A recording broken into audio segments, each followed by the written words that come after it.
Palpatine thinks General Grievous is on Utapau. A partial message was intercepted in a diplomatic packet from the chairman of Utapau. Act on this, we must. The capture of General Grievous will end this war.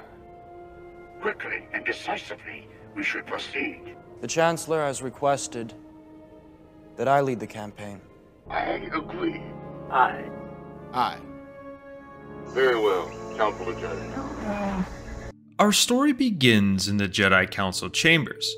Anakin Skywalker, newest member of the Council, still not a master, has just informed fellow council members of the intel that Palpatine's clone intelligence unit provided, that of the location of the droid General Grievous. Anakin also shared that Chancellor Palpatine suggested that the Jedi send Anakin Skywalker to deal with General Grievous and end the Clone Wars. In Revenge of the Sith, the Jedi deny this and send Obi-Wan instead. But what if the Jedi Council agreed to send Anakin instead? Would it not make sense to send the newest council member to prove himself so he yet may become a master? I mean, if we take a look at Anakin's resume during the Clone Wars show specifically, Anakin certainly was more than qualified for the job. Plus, he had just defeated Count Dooku, while Obi-Wan was basically defeated in the same fight. It would make more sense to send Anakin, who is already on a hot streak, to finish off the war. Also, Grevious was much more familiar with Obi-Wan's fighting style from the various encounters they had in the Clone Wars, while Anakin had only been seen briefly by Grevious on their latest operation. The Jedi Council decided collectively Anakin was the right choice and sent him to Utapau to fight Grevious. Upon hearing word of this, Palpatine was a bit shocked. He'd only suggested Anakin to be sent assuming the Jedi would deny him, allowing Anakin to become more frustrated with Jedi not trusting him and easier to turn. But now, Anakin was being sent to fight Grevious, and not in Palpatine's grasp to corrupt him. This would prove to be a bit of a problem in the Dark Lord's grand plan. Anakin and Obi-Wan talked to each other one final time like they did in the movie, but this time it was Anakin closer to his clone trooper Venator, specifically with the newly promoted Oppo and the 501st. Captain Rex was busy fighting in Mandalore with Ahsoka Tano against Maul. However, the rest of the 501st was ready to follow their Jedi General into battle. "Goodbye, old friend," Anakin said. "Thank you for your teaching. I promise to defeat Grievous and end this war." Obi-Wan gave Anakin some advice of some of General Grievous' tendencies from his knowledge of fighting him. They embraced a deep hug, and Obi-Wan finished with, "May the Force be with you. Goodbye, old friend. Good luck."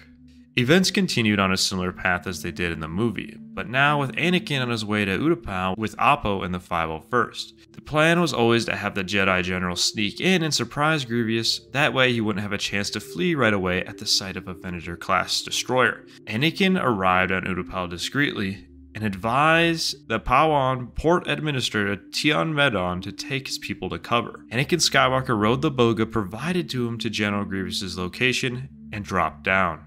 "Hello, short droid," Anakin said boldly as he landed. "Anakin Skywalker, you fool," Grievous said. Grievous sent his Magna Guards to kill Anakin, who quickly disposed of them with his aggressive lightsaber fighting style, Ataru. This made Grievous visibly upset. Back away! I will deal with this Jedi slime myself. You will try, Anakin said, now directing his focus to Grevious. The duel between them ensued, and when they were a couple minutes into exchanging blows, Commander Oppo and the rest of the 501st began their attack on the rest of the battle droids. An epic battle ensued between the clones and droids on the surface and space of Utapau. Meanwhile, the Jedi Council were informed by the 501st that Anakin Skywalker had engaged General Grievous. The Council decided they would send a member to inform Chancellor Palpatine of this to see how he would react. They decided to send Kit Fisto, and he went to inform Chancellor Palpatine. He went to his office and told the Chancellor of Anakin's engagement with General Grievous. Good. The war will be over soon, Palpatine said. And with it, we can resume to our normal democracy, Kit Fisto said with a smile.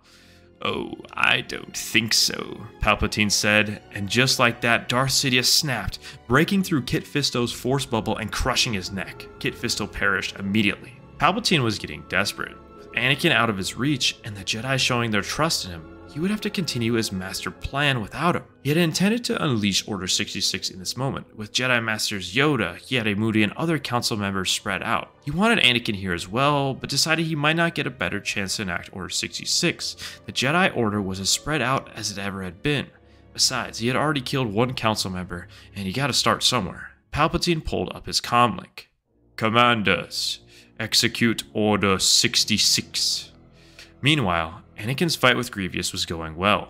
Anakin's aggressive fighting style and force powers allowed him to get the upper hand of the awkward-moving General Grievous. He'd already taken out 2 of the 4 arms that Grevious was wielding and was close to finishing him off. Remember though, Order 66 was just placed. Across the galaxy, clones turned against their Jedi generals. However, on Utapau, Appa received the order, but had no intentions of turning on General Anakin Skywalker. You see, in the movies, Anakin was never targeted by the clones, nor in the Clone Wars Season 6, there was a chip malfunction. Palpatine would not have enough time to edit the chips to override the command that originally did not include Anakin. Therefore, the clones fighting by Anakin's side on Utapau would not turn against him, and in fact stay by his side to finish the battle against the droids. No clones were more loyal than the 501st to Anakin, given all that Anakin was willing to risk for them throughout the Clone Wars. With a final striking blow, Anakin severed the remaining arms of Grievous and stabbed him through his exposed vital organs. General Grievous was dead, and the battle was over. A Republic victory, well, for the moment anyhow. Meanwhile, on Coruscant, Mace Windu and other Jedi Council members were concerned that they had not heard from Kit Fisto. It had been a while now, and they could sense the darkness in the Force. Mace Windu informed the other Jedi Council members, who surprisingly to him were already reporting back that the clones had turned against them. Mace and Obi-Wan called for an emergency action at the Jedi Temple, ordering defenses to be prepared and to warn all other Jedi of the treason going on. Meanwhile, Palpatine and the clones followed him to the temple. Without Anakin, he would have to get his hands dirty and deal with the Jedi slime himself. This time, Palpatine led the march of the Coruscant clones in their white and red armor on the Jedi Temple in Operation Nightfall. The Jedi were ready, with Mace Windu and Obi-Wan and other council leaders leading Jedi Knights and Padawans within the temple in the fight. The battle was utter chaos. Sure, there were stronger Jedi Masters here, such as Mace Windu this time, who did crazy amounts of damage to the clones, and Obi-Wan defended greatly with his Sorsu. Jedi were not falling as quickly as they were in the original. However, with Darth Sidious, Dark Lord of the Sith, personally leading the attack, the Jedi were still losing. More Jedi were falling due to Sith lightning and crazy Force screams, followed by Force speed strikes. Eventually, Mace Windu and Darth Sidious would meet each other in the center of the temple for a duel. Jedi and clone troopers alike continued to fall around them as their sabers met, and blaster fire followed. Meanwhile, Anakin Skywalker rendezvoused on his Venator with Commander Appo and the rest of the 501st that was present. He got the report that Order 66 had been issued, but similar to before, the troopers put their faith in Anakin, as he was not involved in the Order. This allowed the clone troopers to believe Anakin, who told them that the Jedi are not traitors and it must be that Palpatine is evil, opting for more power. "Set a course for Coruscant," Anakin said, and the 501st jumped to light speed towards Coruscant. Meanwhile, at the temple, more Jedi had fallen. Most Padawans and younger knights that were in the fight had already fallen, leaving just the most experienced ones left, such as Obi-Wan Kenobi, Sassine Ten, Agen Kolar, and Mace Windu, along with some other masters who were being pushed back by Sidious and the clones. Windu's Vapad allowed him to stay in the fight thus far, but Palpatine was just too powerful and skilled. When a clone trooper shot toward Windu's back while he was mid-saber lock, Windu had no choice but to block the blow in a swift motion. However, this slim opening allowed for Palpatine to swiftly deliver a fatal blow to Windu's chest. Palpatine laughed and smiled in satisfaction as the Master fell. Palpatine now directed his focus to Obi-Wan. "Ah, Master Kenobi, soon your apprentice will be mine." "Oh, I don't think so," Obi-Wan said as he joined the fight versus Palpatine. His mastery of Form 3's Sorsu allowed him to fend off Palpatine's blows and keep him in the fight. But that is all he could do. He was still being pushed back by the Dark Lord. He was just too powerful. things were looking dire. Over 90% of the Jedi at the temple had fallen by now, and when it seemed Obi-Wan was just at his limit in the duel versus Palpatine, there was a large explosion at the front of the temple. Clones at the temple were in complete shock to realize one of their own units were firing upon them. Republic gunships had blown a larger opening straight through the side of the temple, and the 501st were dropping down on the traitor clones, taking on the fight. And at the center of it all, Anakin Skywalker, Jedi Knight, led the charge against the insurgent clones and the Dark Lord of the Sith. Even though most of the Jedi at the temple were depleted, there was still enough to mount a counterattack, and seeing reinforcements, this allowed them to rally forward and put all their energy into one last desperate attack.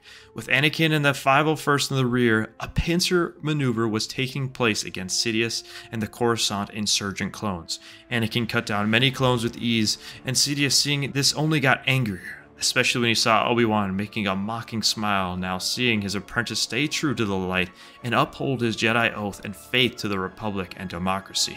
Anakin and the 501st depleted all the insurgent clones down from the rear until it was only Palpatine left, who was surrounded by surviving Jedi and Anakin's 501st. "It's over, Palpatine," Anakin said. "I thought of you as a mentor, and look of what you've done." There was a look to Anakin's eyes of pure disappointment. "No, this is impossible.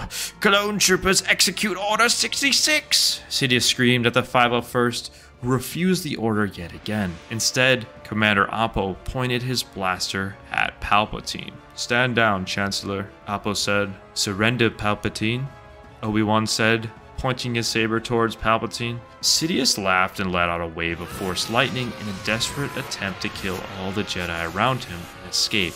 This was met with Obi-Wan, who stepped in close to deflect most of the Sith lightning upwards out of harm's way, and in this moment of distraction, Anakin Skywalker closed in and thrust his saber through the chest of Palpatine.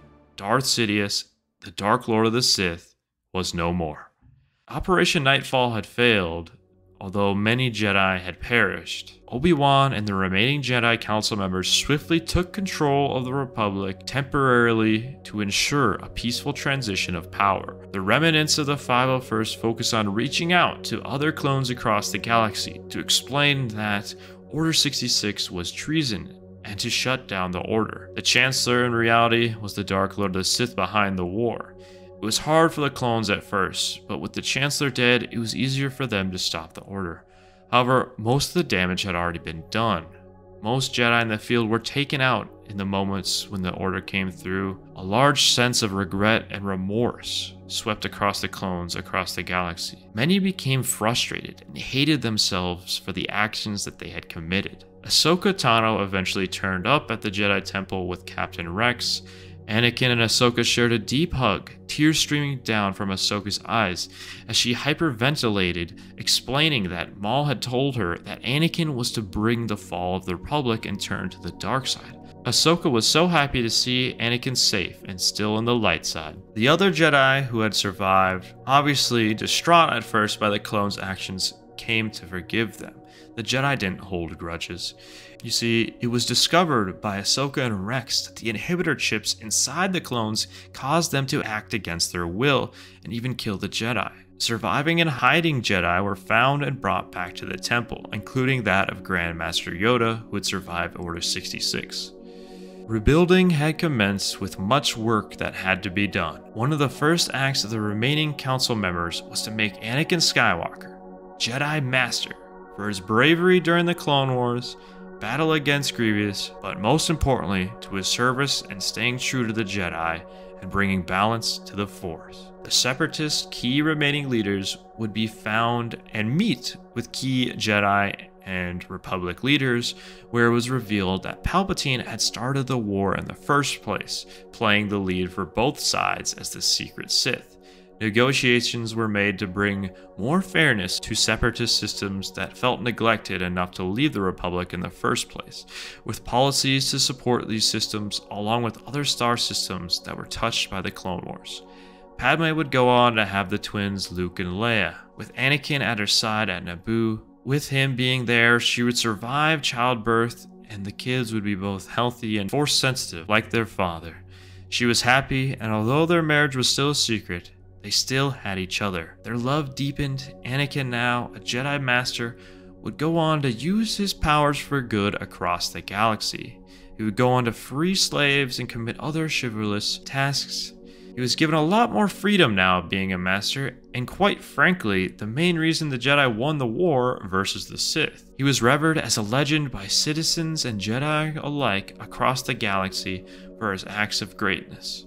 So, with this one change in our story, where the Jedi put their faith in Anakin to fight General Grievous, this ends up being a butterfly effect of great proportions, where Anakin stays true and ultimately brings balance to the Force, not leaving it in darkness. Anakin would go on to raise his kids Luke and Leia with Padme, and they would become Jedi in their own right, and they would just make the galaxy a better place. Do all they could with their chosen one midichlorian level to just use their powers for good. Until one day, a new threat emerged. Alright, well, thanks guys for watching. That's going to be it for this What If. I hope you enjoyed. Make sure to drop a like, hit that subscribe button with notification bells for more videos. Leave a comment letting me know what if you want to see next. If you want to support the channel further and have more input on what videos we do, along with sneak peeks, make sure to become a member. It's only $3.99 a month, link in the description. But yeah, thanks for watching. Have a great rest of your day, evening, morning, or whenever it is. And may the Force be with you, always.